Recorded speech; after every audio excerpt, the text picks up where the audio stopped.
Good morning. Welcome back to my channel.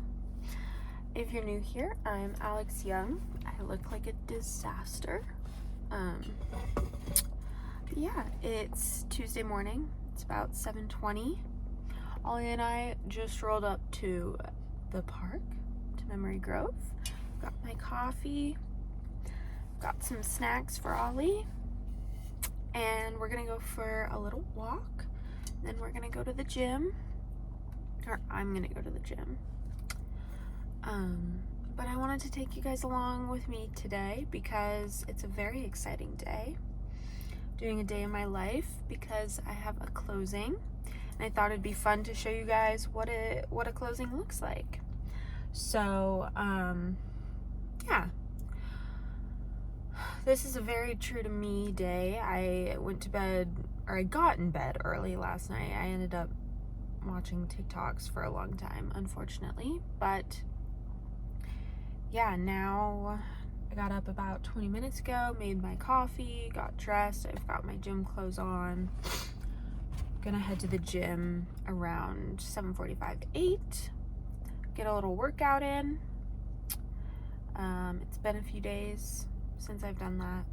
And then we'll get started with the rest of the day. So my closing's at 10:30 at the title company, and I'm meeting my clients there. And then I've got some things to do for their closing gift, and I have some packages arriving today, which is really exciting. I'll maybe open those with you guys. And then I work my other job tonight, so go do that. And yeah, let's get along with our Tuesday. Cheers. By the way, if you're looking for a new travel mug, this is the one.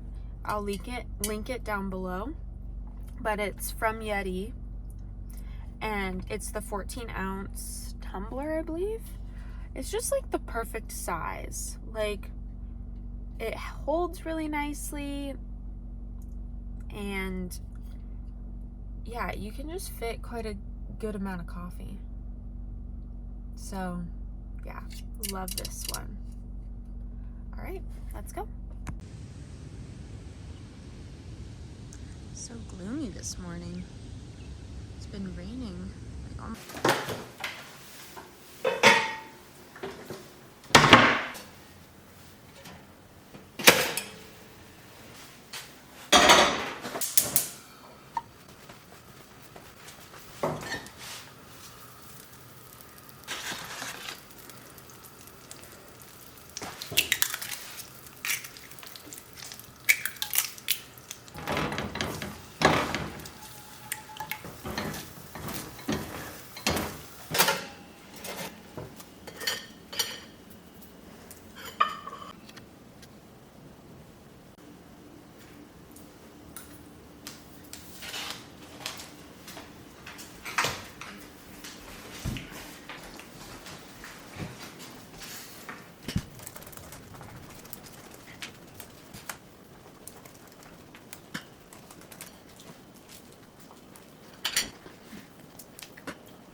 To play out rather than purely sort of the policy response to inflation. Gas and groceries. Two very big categories. Really care about what. Okay. Well, I couldn't really take you through the closing, particularly because of my clients and just, financial documents you don't really want to share on the internet, but we finished the closing about an hour ago, and I drove back to Salt Lake to get my nails done. I just finished that and went with like this really pretty like ocean blue. I don't know. Thought it'd be fun to just switch it up a little bit. So I got that. And And now I'm gonna head into the office for a little bit, just get some of the closing gift finished. But I thought I'd hop on here and talk a little bit more about what signing is. So when you create a contract with the seller or as the buyer or for the buyer, you set dates in that contract. So it's an expectation for both parties when signing and agreeing on that contract. You're also agreeing to the dates. And the final date is the settlement deadline. And to basically complete the settlement deadline, closing and signing are essentially the same thing.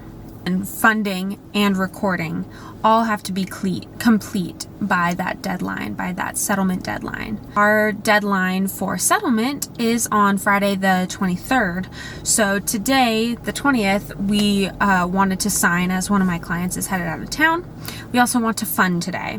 So signing was where we went into the title company, and they manage a lot of the basically like paperwork and admin side of the transaction. And on a cash payment as a buyer, you work with the seller's title. But when you're working on a loan, you can use whoever you want for your title company. I have a relationship with certain title companies, so I like to use others. But today we use the same title company as the seller due to a cash payment. So we went into the title office, and my client and I met there, and then we reviewed a few documents. So the first document you're going to see at closing is always the closing statement. And so this statement is basically a breakdown of the debits and credits of the purchase. So it's going to have, the debit of needing to pay X amount for the purchase of the property, whatever the agreed upon amount is. You'll have credits of whatever your earnest money was because you've made those payments throughout the process. And then you'll have other, fees associated. So for title, there's a fee. For recording, there's a fee. With loans, there are closing costs, which can include, the processing of the loan and the payment for the loan officers. For the seller, there's always a section for commissions because commission does get taken out of whatever the seller's net is, whatever they're going to technically make on the property. And a common misconception that most people don't understand is that there's a lot of commentary that, as the buyer, you don't actually pay for working with a real estate agent. You're not the one paying the agent. It's free to work with an agent as a buyer. And that is false. In our industry, it is illegal to say it is free to work with us, period, no matter what position or role you're working on as the realtor. But it's also an untrue statement because the buyer is the one showing up with the funds. They're the person who is physically giving the money, whether it's a loan or it's cash. You as the buyer are funding the whole process. The seller makes X amount of money because whether they have a loan to pay off, whatever they pay off and take out as their net profit, whatever is extra, essentially, technically they are debited the commissions, but it's still the buyer providing the funds for that, if that makes sense. It's kind of hard to explain, but when you think about it in the sense that the seller is only going to make as much as they profit after paying everything. So that could be paying off their loan, that could be paying off any liens, that could be paying off, the processing payments. Sellers also have to pay a fee for the commissions for their realtor if they're using a realtor. And that is all decided by the seller, what those commission rates are going to look like, at least here in the state of Utah. So as a buyer's agent, I'm bringing properties to my client, showing them what's out there on the market.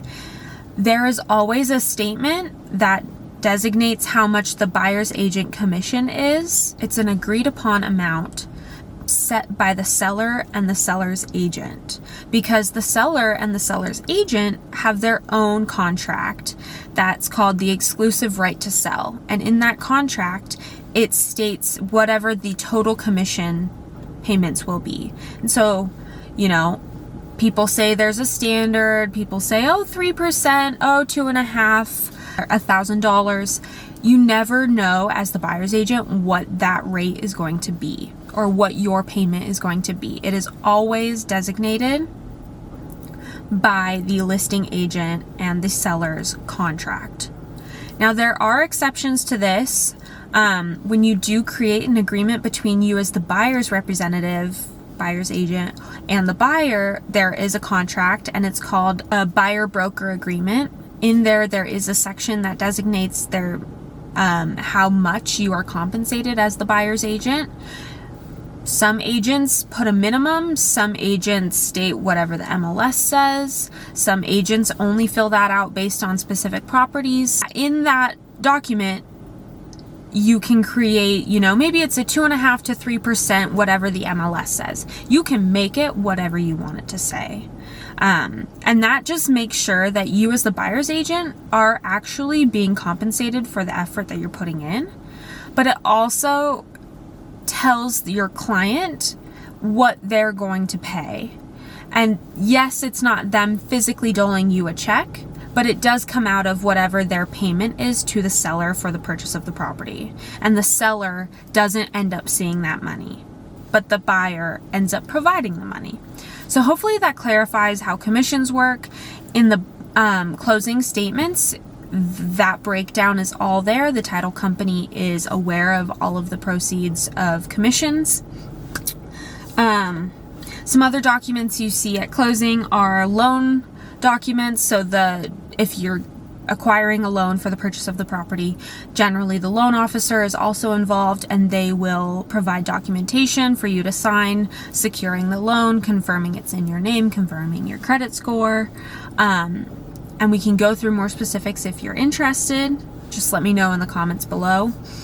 But then there's also, you know, a statement of we've pulled your name, there's no liens against you, you have clear name, you don't have any other aliases, there's no, you know, bankruptcies that we're unaware of. So they do pull a lot of your personal history, your credit history, and this is just to ensure that there's no funny business being made, because, you know, part of what happened during the housing crisis in 2008 was there were people who were unqualified still receiving loans because there wasn't any qualifications. And so to have those new minimum qualifications, we reduce the threat of, you know, a housing crisis or a housing bubble, mortgage fraud, all of that. But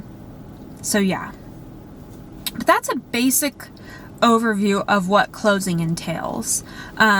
It's hugely important. Everybody has to do it when purchasing a home, no matter what type of loan or payment you're securing the home with. It is also a moment for you as the buyer to receive wiring instructions from the title company. And so this is the instructions for you to take to your bank, where you send the wire transfer to the title company's trust account.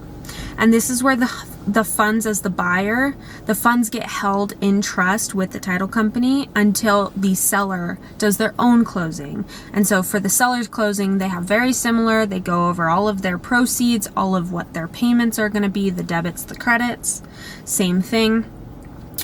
But then they also confirm the wiring of their proceeds to their account. And that is when the funds from the buyer are released from title to the seller.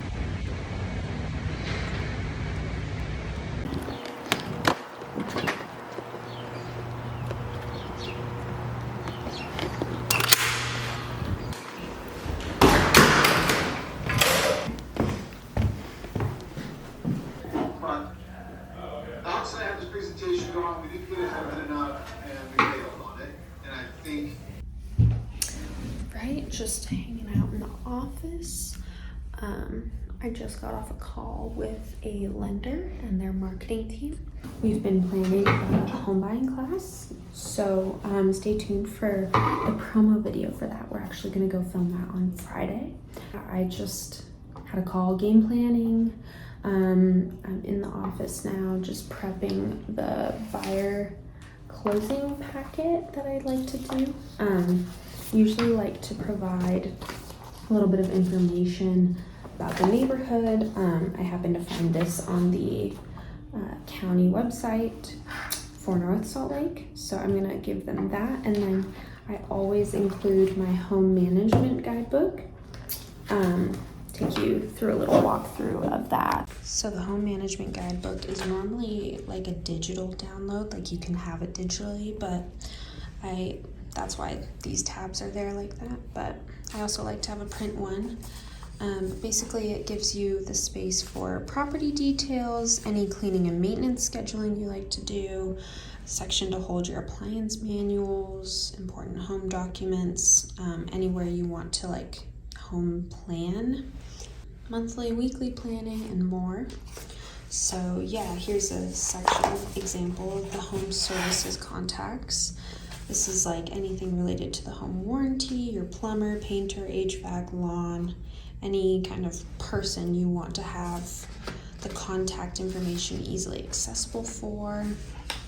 Any like home paints, I think this is great because then you can just have the number or the name of the paint in there and save it in case you need touch-ups and need more paint. Here's a section that I really like. This is everything related to tasks that aren't done on a regular basis. So like, for example, cleaning the washer and dryer. Maybe you're doing that every month, you know, or you're vacuuming the vents and air intakes. You're not doing that every month. You're maybe doing it 3 times a year. Service the furnace. Maybe you're doing that twice a year. So just keeping track of when you've done those things. Another way of managing that, any maintenance checks, so like when you've gotten your roof replaced or looked at, or when you had an AC tune-up, so you can keep track of all of those dates and who the technician and contact person was for that. You can mood board here, maybe plan out some project ideas by space. And then anything that you completed, because when you go back and sell your property, you're required to disclose any updates you complete. So this allows you as the buyer and the realtor to kind of share with the new buyer or the potential buyer any updates you've done. I like to get this laminated for my clients before I put it in the binder for them, so that way some of the pages can be, you know, written on and then erased as needed.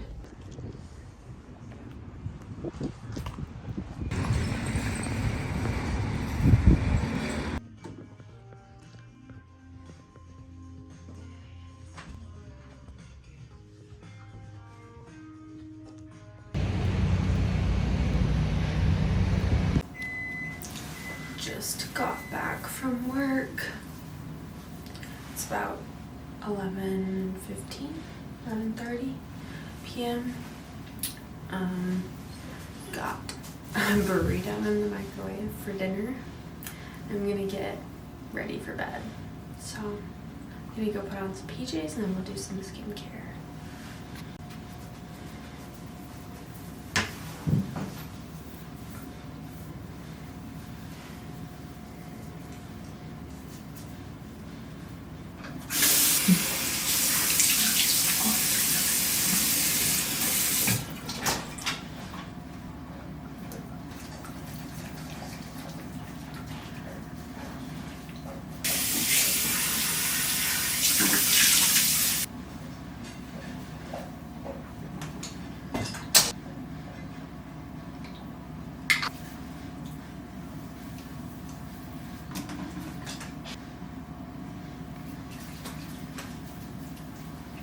And that's the skincare.